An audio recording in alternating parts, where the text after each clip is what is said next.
So hello everyone, how are you all. कैसे हैं आप सभी लोग। आई होप आप सभी लोग अच्छे होंगे, मौज मस्ती बढ़िया से चल रही होगी और साथ ही साथ टेंस की प्रैक्टिस और टेंस की पढ़ाई भी आप लोग अच्छे से कर रहे होंगे।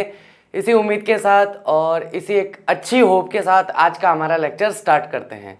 तो लास्ट हमारा जो लेक्चर था उसमें हमने सिंपल प्रेजेंट टेंस, जो मोस्ट कॉम्प्लिकेटेड टेंस कहलाता है।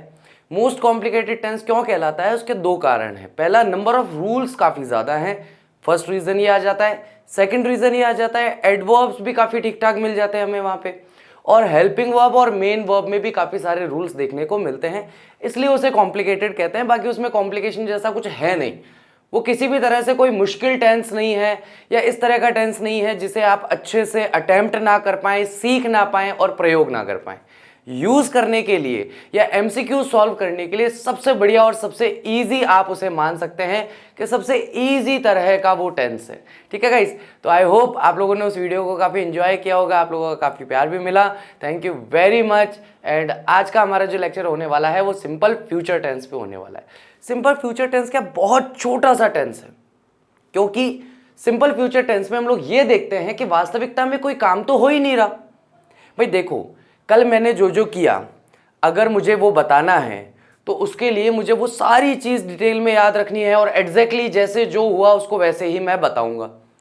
आज जो कुछ हुआ है सुबह से अभी तक या अभी जो कुछ हो रहा है उसको भी मैं सही तरीके से बताऊंगा।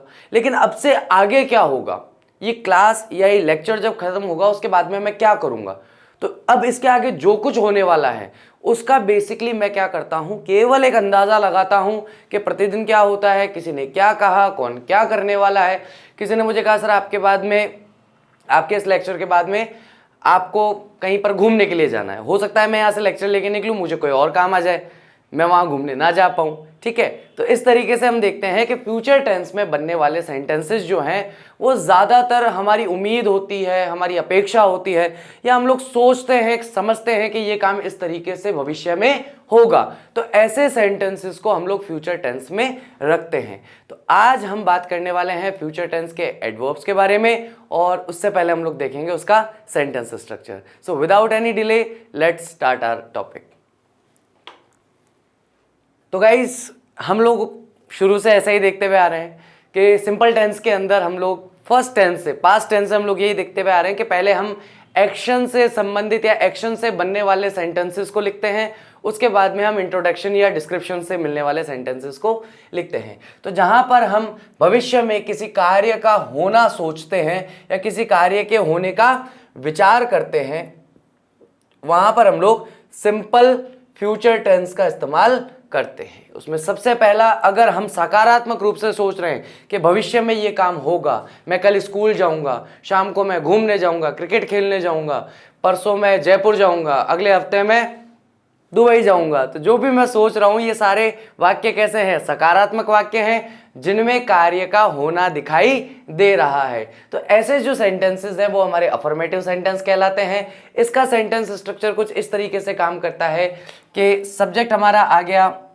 दो डिफरेंट सब्जेक्ट ले लेते हैं ताकि दोनों हेल्पिंग वर्ब को हम देख सकें। सबसे पहले मैं ले लेता हूं यहाँ पे, मेरा सब्जेक्ट जो है वो है आई। क्या है मेरा सब्जेक्ट? आई। और एक सब्जेक्ट मैं ले लेता हूं रोहन। ठीक है, तो सब्जेक्ट के लिए मैंने सबसे पहले आई लिया, तो आई के साथ मैं हमेशा किसका प्रयोग करूंगा? शैल का प्रयोग करूंगा। किसका प्रयोग करने वाला हूं? हमेशा शैल का प्रयोग करने वाला हूं। किसके साथ साथ? आई के साथ और वी के साथ। तो हम लोगों ने बात की थी कि विल जो है वो A B C D E सबके साथ यूज होता है। शैल जो है वो केवल ए और बी के साथ में इस्तेमाल किया जाता है। तो शैल का यूज जो है हम ए और बी के साथ करेंगे। ए और बी कैटेगरी के अंदर कौन कौन आ गया? हमारा आई आ गया और वी आ गया। तो आई और वी के अलावा कोई भी सब्जेक्ट हो उसके साथ आप विल का यूज कीजिए। और क्योंकि एग्जाम में शैल से रिलेटेड क्वेश्चन आते हैं तो आप हमेशा जब भी मैं या हम हमारा करता होगा वहां पर शैल का यूज कीजिए, विल का यूज मत कीजिए। ठीक है गाइस, मैं ऐसा नहीं कह रहा हूं कि इसका यूज करना गलत है, लेकिन एग्जामिनर को कम से कम पता तो चले कि हाँ भाई आपको पता है, क्योंकि ए भी यहां भी आ रहा है, यहां भी आ रहा है, दोनों जगह पर हमारा ए भी आ रहा है। तो इसका मतलब हम विल का यूज भी कर सकते हैं, शैल का यूज भी कर सकते हैं। लेकिन जब हमें पता है कि शैल का यूज कर सकते हैं तो कम से कम यूज करके एग्जामिनर को बताएं कि भैया इतना पढ़ के आए हैं, टेंशन मत लो आप, है ना। उसके बाद में तो शैल के साथ में मैं किसका यूज करूं, कौन सी वर्ब का यूज करूं, तो मैं बहुत बेसिक और बहुत सिंपल, क्योंकि अभी हम सीख रहे हैं, ईट का यूज कर लेता हूं। तो आई शैल ईट, क्या खाना है भैया मुझे, तो मैं पिज्जा खाने वाला हूं आज शाम को। क्या खाने वाला हूं आज शाम को, 3:30 बजे जब ये एयर हो रहा होगा, जब ये वीडियो चल रहा होगा, मैं बैठ के आराम से पिज्ज़ा खाते हुए आपके कमेंट्स पढ़ूंगा और देखूंगा कि कौन किस तरह की बातें कर रहा है, कौन क्लासरूम को डिस्टर्ब करने आता है ना। तो आई शैल ईट पिज्ज़ा, ये मेरा एक वाक्य बन गया। इसने मुझसे सब्जेक्ट मांगा, मैंने सब्जेक्ट दिया। हेल्पिंग वर्ब मांगा तो सब्जेक्ट के अकॉर्डिंग हेल्पिंग वर्ब दे दिया। मेन वर्ब मांगी तो जो मेरी सेंटेंस की डिमांड है उसके अकॉर्डिंग मैंने ईट ले लिया। और क्या ईट करने वाला हूं, तो मैं पिज्जा ईट करने वाला हूं। नेक्स्ट इसके अंदर आ जाता है रोहन। तो रोहन क्योंकि हमारी कौन सी कैटेगरी से बिलोंग करता है, डी कैटेगरी से बिलोंग करता है, तो हम ये मान लेते हैं कि रोहन विल, ठीक है। रोहन विल क्या करेगा, रोहन तो ये ड्राइव करने वाला है, ठीक है। ड्राइव क्या करेगा, तो अकार ले लेते हैं यहाँ पे, या अकार्ट ले लेते हैं। बग्गी बोलते हैं ना, बग्गी, उसके लिए कार्ट बोल देते हैं ना। तो रोहन जो है कार्ट चलाएगा, या फिर अपन इसको थोड़ा सा भी सिंपल ही रखते हैं, इसको भी अपन कार ही रखते हैं, ताकि एटलीस्ट अपन वाक्य अच्छे से बनाना सीख सकें। तो Rohan will drive a car हमारा यहाँ पर एग्जाम्पल हो जाएगा, ठीक है गाइस। तो यहां पर हम ये देख रहे हैं कि हमने केवल एक वाक्य लिखा, लेकिन इसमें हमें कोई भी ऐसा एडवर्ब दिखाई नहीं दे रहा। तो मैं यहां पे अगर एडवर्ब जोड़ना चाहूं तो मैं यहां पे कर दूंगा इन द इवनिंग। अब तो ये सार्थक हो गया। अब तो ऐसा लग रहा है ना कि भाई शाम को होने वाला है काम, तो आराम से सिंपल फ्यूचर टेंस में चला जाएगा। नेक्स्ट इसके अंदर हम देखते हैं कि Rohan will drive a car, कब, टुमारो। कब चलाएगा रोहन कार, तो रोहन कार कल चलाएगा, या रोहन कार जो है वो कल ड्राइव करेगा, हम ऐसा भी कह सकते हैं। अब इन्हीं सेंटेंसेस को अगर हम नेगेटिव में चेंज करें तो गाइस देखो ये वाला पार्ट तो सब जगह सेम रह जाएगा, इसलिए मैं नहीं ले रहा हूं इसे बार बार। और आई शैल ईट पिज्जा को अगर मैं कहूंगा कि मैं पिज्जा नहीं खाऊंगा, तो उसके लिए मैं क्या कह दूंगा, सब्जेक्ट मांगा आई दे दिया, हेल्पिंग वर्ब मांगा क्या दूं, शैल दे दिया। नॉट को as it is copy paste, verb की first form as it is, eat का ईट रह गया, ऑब्जेक्ट मेरा पिज्जा था तो पिज्जा का पिज्जा यहां पर रह जाएगा, ठीक है गाइस। अब अगर सेकंड सेंटेंस को मैं नेगेटिव बनाना चाहता हूं, Rohan will drive a car, तो क्या बन गया भैया, रोहन जी, रोहन भाई साहब, विल जो है वो हमने रोहन के लिए लगाया क्योंकि शैल उसके साथ लग नहीं सकता, क्योंकि वो ए या बी कैटेगरी से बिलोंग नहीं करता। नॉट को हमने कॉपी पेस्ट कर लिया, ड्राइव हमने एज इट इज ले लिया, और अकार को भी हमने एज इट इज ले लिया, ठीक है गाइस। तो यहां पर क्या बन गया, I shall not eat pizza, Rohan will not drive a car. इस तरीके से हम इस सेंटेंस को अच्छे से बना सकते हैं। कौन कौन से फॉर्मेट में, अफर्मेटिव फॉर्मेट में सकारात्मक वाक्य, नेगेटिव फॉर्मेट में नकारात्मक वाक्यों का हम निर्माण भविष्य में कर सकते हैं, या फ्यूचर में होने वाली किसी घटना को बताने के लिए ऐसा प्रयोग किया जा सकता है। आपके मान लीजिए कोई इस तरह का ऐसे आ जाता है, पैराग्राफ राइटिंग आ जाती है, आर्टिकल राइटिंग आ जाती है, जिसमें आपको भविष्य के हिसाब से बताना है कि बताइए आपके हिसाब से 2030 में भारत कैसा होगा। अब कौन से टेंस का इस्तेमाल करोगे, मोस्टली आप वहां पर देखोगे कि सिंपल फ्यूचर टेंस में आपकी सारी बातें चलेगी, सारी बातें, क्योंकि आप किसकी बात कर रहे हो, भविष्य की बात कर रहे हो। ऐसा होगा, ऐसा नहीं होगा, ठीक है। तो ऐसा होगा बताने के लिए अफर्मेटिव, ऐसा नहीं होगा बताने के लिए किसका इस्तेमाल करेंगे, नेगेटिव सेंटेंसेस का इस्तेमाल करेंगे। नेक्स्ट हमारा यहां आ जाता है इंटेरोगेटिव सेंटेंसेस, या प्रश्नवाचक वाक्य जो है हमारे यहां देखने को हमें मिलते हैं। तो इंटेरोगेटिव सेंटेंस में विल या शैल का प्रयोग हम पहले करते हैं, सब्जेक्ट का प्रयोग हम बाद में करते हैं, पहले भी 2 बार देख चुके हैं। तो क्योंकि मैं इतना पढ़ा लिखा नहीं हूं, तो मेरी तो आदत वही रहेगी कि मैं पहले सब्जेक्ट लिख लेता हूं, ताकि हेल्पिंग वर्ब लिखने में मुझे अंदाजा ना लगाना पड़े। सामने पढ़ा है सब्जेक्ट, देख के लगाऊंगा ना, तो क्या बन गया, शैल बन गया। शैल, और शैल के बाद में मैंने ले लिया आई, तो आई को मैं क्या करता हूं, छोटा बना लेता हूं, बड़ा बना हुआ है ना अभी। तो शैल आई ईट पिज्जा, क्या मैं पिज्जा खाऊंगा। अब यहां पर मैं पूछ रहा हूं, ठीक है। तो मान लीजिए कि अगर मुझे पिज़्ज़ा खाने का मन भी है तो घर वालों से पहले परमिशन तो लेनी पड़ेगी ना, पापा वगैरह से, कि क्या मैं पिज़्ज़ा खाऊंगा। अगर ऐसा पूछना चाहूँ तो कैसे पूछूंगा, शैल आई ईट पिज़्ज़ा। और अगर मैं ड्राइव करने के लिए पूछना चाहूंगा तो मुझे कैसे पूछना पड़ेगा, तो पहले मैंने यहां पर ले लिया किसे, पहले हमने ले लिया अपने रोहन भाई साहब को, ठीक है। तो क्या बना यहां पे मेरा, पहले मैंने यहां ले लिया रोहन को, और रोहन के अकॉर्डिंग मैंने लगा लिया यहां पर अपना हेल्पिंग वर्ब, रोहन के अकॉर्डिंग लग जाएगा विल, तो will Rohan drive a car, last में क्वेश्चन मार्क, क्या रोहन कार चलाएगा, ऐसा हम लोग यहां पर देख सकते हैं। तो यहां पर कार्य के होने पर प्रश्न पूछा जा रहा है, शैल आई ईट पिज्जा या will Rohan drive a car. अब जब मैं कार्य के ना होने पर प्रश्न पूछूंगा, क्या ऐसा होगा, ऐसा पूछना चाहूं तो ये फॉर्मेट, क्या ऐसा नहीं होगा, सर क्या आप कल क्लास नहीं लोगे, सर कल क्या आप टेस्ट पेपर नहीं दोगे, सर कल क्या आप क्लास लेने नहीं आओगे, ऐसा भी तो पूछते हैं, ये भी तो एक लैंग्वेज होती है भविष्य को पूछने के लिए। तो जब कार्य के ना होने पर प्रश्न पूछा जाए तो हमेशा वहां पर किसका इस्तेमाल करना है, हमें will shall plus subject plus not plus first form of the verb plus object, इस फॉर्मेट को हम फॉलो करते हैं। तो पहले ले लेते हैं हमारा सब्जेक्ट आई, आई के अकॉर्डिंग मैंने लगा लिया, क्या लगाऊं, शैल, उसके बाद में नॉट को एज इट इज ले लिया, वर्ब की फर्स्ट फॉर्म आ गई मेरी ईट, और पिज्जा मेरा पिज्जा रह गया, क्या मैं पिज्जा नहीं खाऊंगा, ऐसा हिंदी में कहा जा सकता है। नेक्स्ट वापस से मैं पहले यहां ले लेता हूं रोहन को, रोहन के बाद में रोहन के अकॉर्डिंग यहां ले लेता हूं विल को, विल के बाद में यहां ले लेता हूं नॉट को। तो मेरे को कॉपी पेस्ट करना है, इसमें अपने दिमाग से कुछ लगाना नहीं। उसके अलावा जो मेरे से वर्ब मांगी गई है उसकी फर्स्ट फॉर्म दे दूंगा, और साथ में मेरा ऑब्जेक्ट जो है उसे मैं यहां पर दे दूंगा, ठीक है। लास्ट में क्वेश्चन मार्क आना है क्योंकि प्रश्नवाचक वाक्य है। तो यहां पर गाइस हम लोगों ने देखा कि जब भविष्य में किसी कार्य का होना दर्शाया जाए तो हम अफर्मेटिव फॉर्मेट में सेंटेंस को बनाते हैं। अब कार्य का होना, मुझे बताओ कल आप क्या क्या करोगे, और वो सारे वाक्य अगर आप इंग्लिश में लिखते हो, कल परसों अगले हफ्ते अगले महीने अगले साल, और वहां से लेकर जहां तक जिंदगी है, तो जो कुछ भी आप भविष्य में करने वाले हैं, अगर आज आपको लगता है कि मैं ऐसा करूंगा, हाँ, तो उसको बताने के लिए सिंपल फ्यूचर टेंस का इस्तेमाल कीजिए, अफर्मेटिव सेंटेंसेस का इस्तेमाल कीजिए। मैं ऐसा नहीं करूंगा, नेगेटिव का। आप अगर सोचने की कोशिश कर रहे हैं क्या मैं ऐसा करूंगा, तो इंटेरोगेटिव, क्या मैं ऐसा नहीं करूंगा, तो इंटेरोगेटिव नेगेटिव का हम लोग वहां पर यूज कर सकते हैं, ठीक है गाइस। तो आई होप आप लोगों को सेंटेंस स्ट्रक्चर जो है या सेंटेंस में किस तरीके से कहां हमें सेंटेंसेस बनाने हैं उसका आपको अच्छे से अंदाजा लग गया होगा।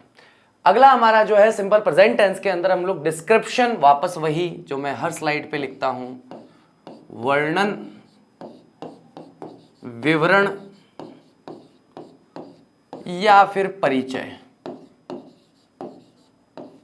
से संबंधित अगर हम भविष्य में कोई वाक्य बनाते हैं तो उसके लिए हम लोग अलग तरह का सेंटेंस स्ट्रक्चर फॉलो करते हैं। दूसरे तरीके का सेंटेंस स्ट्रक्चर हम यहां पे फॉलो करते हैं। सबसे पहले कि हमने देखा है जब हमने हेल्पिंग वर्ब वाला चार्ट पढ़ा था कि विल और शैल के साथ बी का प्रयोग हम कौन से टेंस में करते हैं, तो हम कॉन्टिन्यूअस टेंस में करते हैं।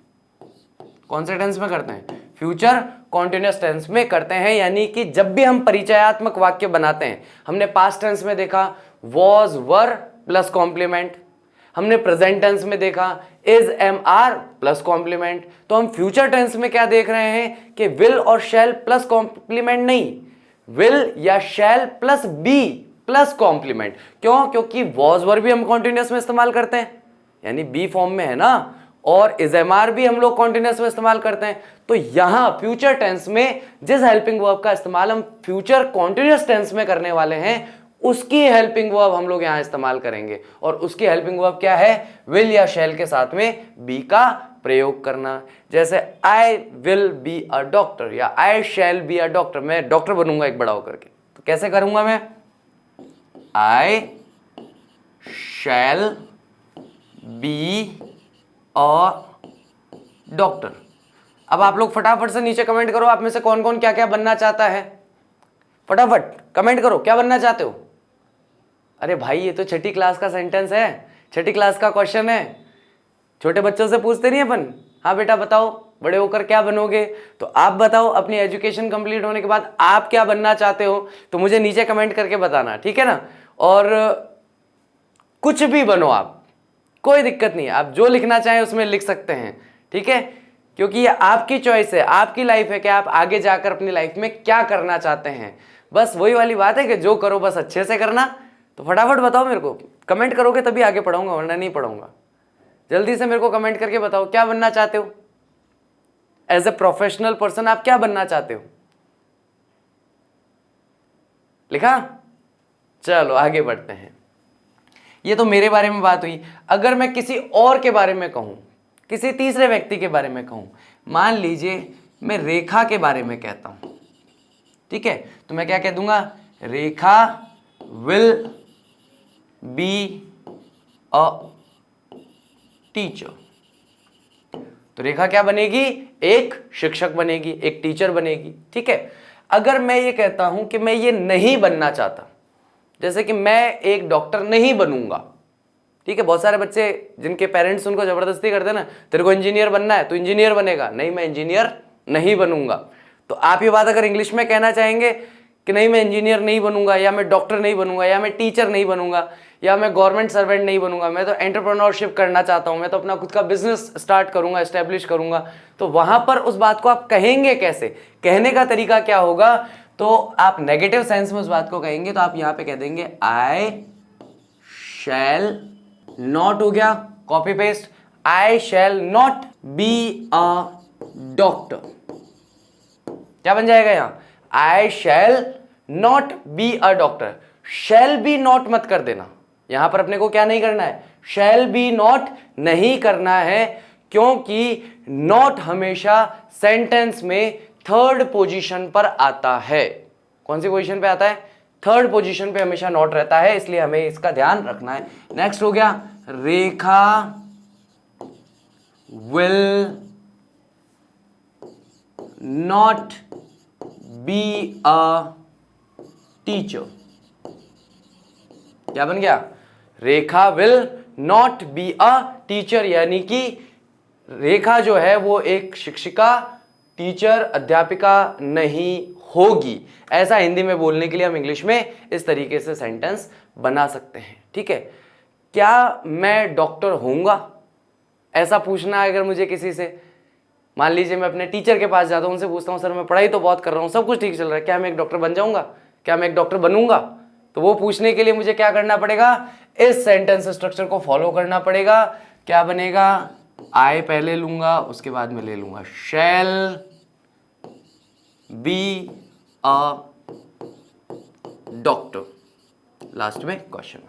शैल आई बी अ डॉक्टर, क्या मैं एक डॉक्टर बनूंगा या क्या मैं एक डॉक्टर होऊंगा, ये पूछने के लिए मैं कैसे कहूंगा, शैल आई बी अ डॉक्टर। और अगर इसी की जगह पर रेखा पूछेगी तो वो कैसे पूछेगी, तो रेखा पूछेगी विल से, कि will Rekha B a teacher, क्या रेखा एक टीचर, शिक्षिका, अध्यापिका होगी या बनेगी। ऐसा पूछने के लिए हम इस सेंटेंस स्ट्रक्चर को या इस फॉर्मेट को हम लोग फॉलो करते हैं।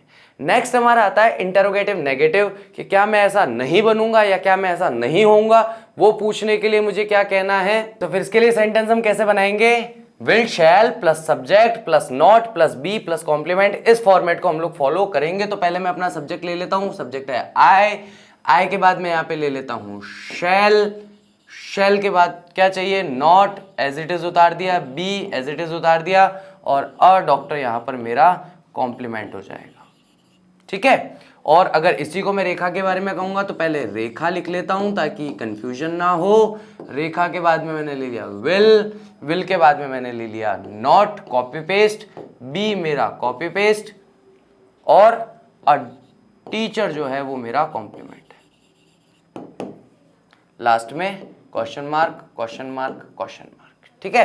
तो इस तरीके से मैं अपने सेंटेंसेस को बना सकता हूं। भविष्य में कोई परिचय करना है, कोई वर्णन देना है या कोई विवरण देना है जहां पर मेन वर्ब का इस्तेमाल नहीं किया जा रहा है या किसी प्रकार की कोई मुख्य क्रिया नहीं आ रही है, उसको दर्शाने के लिए, उसको दिखाने के लिए हम लोग किसका प्रयोग करेंगे?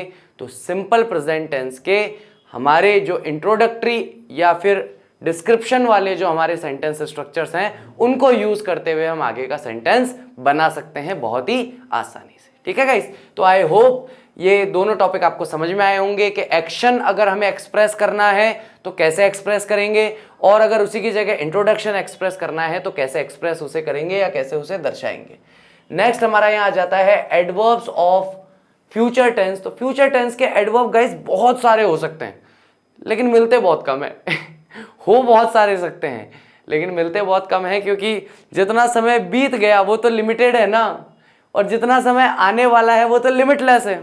हमें अभी तक पता ही नहीं है कितना समय अभी आगे और आएगा, है ना, कि जहाँ तक मानव सभ्यता जाएगी तो हमें पता तो है नहीं, इसलिए फ्यूचर तो अनंत है। लेकिन कुछ जो बेसिक हैं जो हमें समझने चाहिए, जो हमें पता होने चाहिए, जानने चाहिए, उनसे रिलेटेड मैं एग्जाम्पल्स आप लोगों के लिए लेके आया हूँ। तो सबसे पहली बात टुमारो। टुमारो का मतलब क्या होता है? सभी लोग जानते हैं कल। कौन सा कल? आने वाला कल। Day after tomorrow. बीते हुए परसों के लिए क्या कहते हैं? कमेंट करो। आने वाले परसों के लिए डे आफ्टर टुमारो। बीते हुए परसों के लिए क्या कहते हैं? सिंपल पास्ट टेंस में बताया था लेटर, यानी अभी जो कर रहा हूं उसके बाद में क्या करूंगा, अभी जो कर रहा हूं उसके बाद में क्या करने वाला हूं। ठीक है, जैसे कि किसी का फोन आया, किसी ने कहा सर बात कर लो, tell him I shall talk to him later, मैं उससे बाद में बात करूंगा। ठीक है, सर खाना खा लीजिए, आई विल ईट लेटर, मैं बाद में खाऊंगा, आई शैल ईट लेटर, मैं बाद में खाना खाऊंगा। ये बताने के लिए मैं किसका इस्तेमाल कर रहा हूं? लेटर का। टुडे। अब बहुत सारे बच्चे नाराज हो जाएंगे कि सर आपने तो इतना जमा के कहा था कि टुडे हमेशा प्रेजेंट टेंस होता है, लेकिन उस जमाने के साथ में मैंने ये भी कहा था कि अभी से पहले जो हो चुका है आज का वो सब प्रेजेंट टेंस है, और इस पॉइंट से आगे जो कुछ होने वाला है वो सब फ्यूचर टेंस है। अब से पहले जो हो गया कौन सा टेंस? प्रेजेंट टेंस, आज के दिन में। और अब से अभी थोड़ी देर बाद जो कुछ होगा, अभी मैं जो बोल रहा हूं, इससे अभी 5 या 10 मिनट बाद मैं आपको कहूंगा थैंक यू, उसके बाद मैं आपको कहूंगा take care of yourself, उसके बाद मैं कहूंगा कि I will see you soon in the next video. तो ये सारी बातें अभी तक मैंने कही नहीं है, 5-10 मिनट में कहने वाला हूं, लेकिन 5-10 मिनट बाद भी कहूंगा तो भी वो फ्यूचर टेंस है। आई मेरी बात समझ में? सुबह से अब तक जो कुछ हुआ प्रेजेंट टेंस, अभी जो चल रहा है प्रेजेंट टेंस, अब से आगे जो होगा, अभी मैं आपको ये स्लाइड पढ़ा रहा हूं, यानी कि फ्यूचर एडवर्ब की फर्स्ट स्लाइड पढ़ा रहा हूं। अब सेकंड स्लाइड के लिए क्या बोल दूंगा? मैं आपको फ्यूचर एडवर्ब्स की सेकंड स्लाइड पढ़ाऊंगा। I shall teach you the second slide of future adverb. 2 minute बाद ही पढ़ाने वाला हूं, लेकिन 2 मिनट बाद भी अगर पढ़ाऊंगा तो future tense, simple future tense. बात समझ में आई? तो इस तरीके से हम लोग इसे देखते हैं। इसलिए आज के दिन में अब जो कुछ होने वाला है, दिन में जितना समय बचा है वो सारा फ्यूचर टेंस होगा।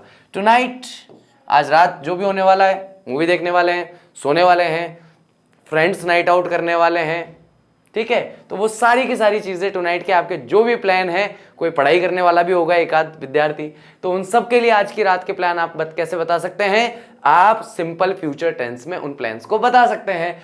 आफ्टर सम टाइम, थोड़ी देर बाद, वही लेटर वाला सेंस है ना, वही कौन सा सेंस है? लेटर वाला सेंस ही। आज आफ्टर सम टाइम, कुछ देर बाद। अब कुछ देर बाद जो कुछ करूंगा वो सब उसी में आ जाएगा। लेटर 2 बार आ गया, सेम। इन 2 आवर्स, 2 घंटे में। भैया काम कितनी देर में खत्म करके पकड़ाओगे? सर 2 घंटे में। I shall finish the work in 2 hours, मैं 2 घंटे में काम खत्म कर दूंगा। I shall submit the report in 2 hours, मैं 2 घंटे में रिपोर्ट सबमिट कर दूंगा, रिपोर्ट जमा करा दूंगा। बहुत सारे ऐसे भी होंगे हमारे विद्यार्थी जिन्होंने प्रोजेक्ट अभी तक जमा नहीं कराया होगा, तो क्या कहेंगे? बस सर छुट्टी तक करा दूंगा। कहते हैं ना कि भाई तुमने प्रोजेक्ट नहीं दिया, हाँ सर बस छुट्टी तक जमा करा दूंगा आपको। तो I shall submit the project in 2 hours, in 3 hours, in 5 hours, ऐसे अगर आप कहते हैं तो वो सेंटेंस जो है वो किस में चला जाता है, फ्यूचर एडवर्ब्स में चला जाता है, सिंपल फ्यूचर टेंस में चला जाता है। इन 2 आवर्स का मतलब हो गया 2 घंटे में, ठीक है, 2 घंटे में अगर आप कहते हैं तो वो सेंटेंस जो है सिंपल फ्यूचर टेंस में चला जाता है। जरा देखते हैं यहाँ पे हमें क्या मिल रहा है। John will play football tomorrow, तो जॉन जो है वो फुटबॉल खेलेगा, कब खेलेगा, tomorrow. My mother will cook delicious food, स्वादिष्ट भोजन, डिलीशियस का मतलब क्या है, स्वादिष्ट भोजन पकाएगी। मेरी माँ जो है, मेरी मम्मी जो है वो स्वादिष्ट भोजन पकाएंगी इन 2 आवर्स, 2 घंटे में। I will buy a new mobile next month, मैं अगले महीने एक नया मोबाइल खरीदूंगा। They will sleep in the afternoon, वे दोपहर में क्या करेंगे, वे दोपहर में सोएंगे। ठीक है, मान लीजिए सुबह का टाइम है, किसी ने पूछा भाई दोपहर में क्या करो, दोपहर में रेस्ट करेंगे, दोपहर में सोएंगे 2 घंटे। तो ऐसा कहने पर हम क्या कह सकते हैं, दे will sleep in the afternoon, अगर सुबह इस बारे में प्लान हो रहा है तो। On upcoming Monday, on upcoming Monday का मतलब क्या है, आने वाला सोमवार। कौन सा सोमवार, अगला सोमवार जो आने वाला है ना, उस पे अगर कोई काम करोगे तो simple future tense. On Saturday afternoon, अगले सैटरडे आफ्टरनून आप क्या करने वाले हो, सैटरडे का मतलब हो गया शनिवार, आफ्टरनून का मतलब हो गया दोपहर। तो आने वाला या ये जो अपकमिंग जो है, सामने वाला जो है शनिवार की दोपहर, शनिवार की लिख दूं क्या, शनिवार की दोपहर को क्या करने वाले हो। नेक्स्ट वीक, नेक्स्ट मंथ या नेक्स्ट ईयर, तो अगले सप्ताह आप क्या करने वाले हो, आपकी जो भी प्लानिंग है सिंपल फ्यूचर टेंस। अगले महीना तो नहीं बोलेंगे, महीने आप क्या करने वाले हो, ऐसे बोलते हैं ना, अगले महीने, अगला महीना मैं जयपुर जाऊंगा, ऐसे नहीं बोलते, अगले महीने में जयपुर जाऊंगा। तो यहाँ पे कई बार अगला की जगह अगले भी हो जाएगा, है ना, अगले महीने। ठीक है, हिंदी में जैसे अपन बोलते हैं मैं उस हिसाब से लिखने की कोशिश कर रहा हूँ। अगले साल मैं क्या करूंगा, अगले सप्ताह क्या करूंगा, अगले महीने, अगले साल, जो भी आपकी प्लानिंग है वो सारी की सारी चीजें, उसके आगे की भी। ऐसा नहीं कि अगले दशक आप क्या करोगे, या किसी फ्यूचर का कोई आपका ईयर आ जाता है, जैसे कि मान लीजिए कि 2025 में आप क्या करोगे। बहुत सारे स्टूडेंट कहेंगे कि सर 2027 में हम अपना IAS का फर्स्ट अटेम्प्ट देंगे। क्या देंगे, IAS का फर्स्ट अटेम्प्ट देंगे। कई लोग कहेंगे कि 2025 के अंदर सर मैं JEE का जो है पेपर दूंगा, या मैं नीट का पेपर दूंगा। तो आप लोगों को पता होगा कि काफ़ी प्रिपरेशंस इन चीज़ों को लेकर के भी चल रही है। तो स्टे कनेक्टेड, हमारे साथ कनेक्ट रहिए, जुड़े रहिए। आपको आने वाले समय में बहुत सारे सरप्राइजेस जो हैं हमारे इस चैनल पर मिलने वाले हैं, और सभी लोग जी जान से लगे हुए हैं। आप लोगों का बस प्यार ऐसे ही बना रहे, साथ बना रहे, तो ज़रूर आगे कुछ बहुत बेहतर होगा। On 15th of this month, इस महीने की 15 तारीख को क्या करने वाले हो, इन अक्टूबर में क्या करने वाले हो, अक्टूबर कौन सा, ऑफ दिस ईयर, इस साल का। अक्टूबर भी आया नहीं है ना, अब आएगा, फ्यूचर में आएगा, तो उस दिन क्या करोगे वो भी देखो एक बार। Lots of people will go on vacation this summer, ये जो गर्मी की छुट्टियां आएंगी उस पर बहुत सारे लोग छुट्टियों के लिए जाएंगे। She will see her friend at the weekend, वो सप्ताहांत पे, वीकेंड कहते हैं जैसे अपने यहाँ पे संडे होता है, ठीक है, विदेशों में ज्यादातर जो है वो 5 days वीक होता है वहां पे कल्चर। वहां का कल्चर ये है कि सप्ताह में 5 दिन काम करना है, तो वीकेंड उनके लिए होता है सैटरडे एंड संडे। तो फ्राइडे, मंडे से फ्राइडे वो काम करते हैं, सैटरडे संडे को वो उनका वीकेंड रहता है, सप्तांत कहते हैं इसको अपन ना। अपन कहते हैं कि संडे की छुट्टी, वो कहते हैं वीकेंड, बस इतनी सी बात है। I will go to London next week, मैं लंदन जाऊंगा अगले सप्ताह। आई विल बी 27 इन अप्रैल, मैं 27 साल का हो जाऊंगा अप्रैल के अंदर। I will stay at home at the weekend, और इस सप्ताहांत पे, यानी कि जब वीकेंड आएगा, इस बार मैं कहीं नहीं जाने वाला। भाई ये तो जा रही थी कहीं, अपने फ्रेंड से मिलने जा रही थी, है ना, लेकिन यहाँ पे क्या कह रहा है कि मैं घर पे ही रहूंगा इस वीकेंड, यानी इस सप्ताहांत पे मैं अपने घर पे ही आराम करने वाला हूँ, घर पे ही विश्राम करने वाला हूँ। इसके अलावा कोई भी ऐसी चीज आ जाए जो आपका किसी कार्य को भविष्य में होना दर्शा रही, जो किसी भी कार्य को भविष्य में होना दर्शा रही है, उसके साथ आप सिंपल प्रेजेंट टेंस का इस्तेमाल करेंगे, क्योंकि मैक्सिमम नंबर ऑफ सेंटेंसेस जो हैं वो सिंपल फ्यूचर टेंस का आप इस्तेमाल करेंगे, क्योंकि मैक्सिमम नंबर ऑफ जो सेंटेंसेस फ्यूचर के बनते हैं वो फ्यूचर सिंपल टेंस में ही बनते हैं, वहीं पर उनका प्रयोग किया जाता है। ठीक है गाइस, तो ध्यान रखिएगा इसका। And next move to the next slide which is our thank you slide. तो आई होप आप लोगों को अच्छे से लेक्चर समझ में आया होगा और फ्यूचर से रिलेटेड आप काफ़ी अच्छे से अब अपने आंसर्स को लिख पाएंगे। तो इसी के साथ में इस लेक्चर को ख़त्म करते हैं और एक छोटा सा क्वेश्चन लेते हुए जाओ मेरी तरफ से प्लीज़। मुझे उन वर्ब्स की लिस्ट चाहिए जिनका यूज आईएनजी फॉर्म में नहीं किया जाता है। मुझे उन वर्ब्स की लिस्ट चाहिए जिनका प्रयोग किसमें नहीं किया जाता, आईएनजी फॉर्म में, जिनका यूज नहीं किया जाता है। वो वर्ब्स की कैटेगरी क्या होती है, उनकी कैटेगरी क्या कहलाती है, और साथ ही साथ उनका यूज आईएनजी फॉर्म में क्यों नहीं किया जाता है। 3 क्वेश्चन है। पहला क्वेश्चन, वो वर्ब्स जिनका आईएनजी फॉर्म में यूज नहीं किया जाता। दूसरा क्वेश्चन, वो वर्ब्स कितनी कैटेगरी में या कौन कौन सी कैटेगरीज में बटे हुए हैं। और तीसरा क्वेश्चन, ऐसा क्यों है कि उनका प्रयोग आईएनजी में नहीं किया जाता। ये 3 क्वेश्चन के आंसर मुझे दीजिए। तो लेक्चर नंबर 13 जो हमारा आएगा उसमें हम बहुत अच्छे से इस पूरे के पूरे कॉन्सेप्ट को डिस्कस करेंगे कि कैसे ये हो रहा है कि हम लोग कॉन्टिन्यूअस टेंस में या आईएनजी फॉर्म में हम लोग क्या करने वाले हैं। ठीक है, उससे पहले एक लेक्चर और रहेगा हमारा जिसमें हम फाइनली कंक्लूड करेंगे हमारे सिंपल फ्यूचर टेंस को। तो मैं चाहता हूं कि अभी से आप इस पर थोड़ा काम या रिसर्च करना स्टार्ट कर दें। Thank you very much. I will see you soon in the next lecture. Till that take care of yourself. Bye bye, see you.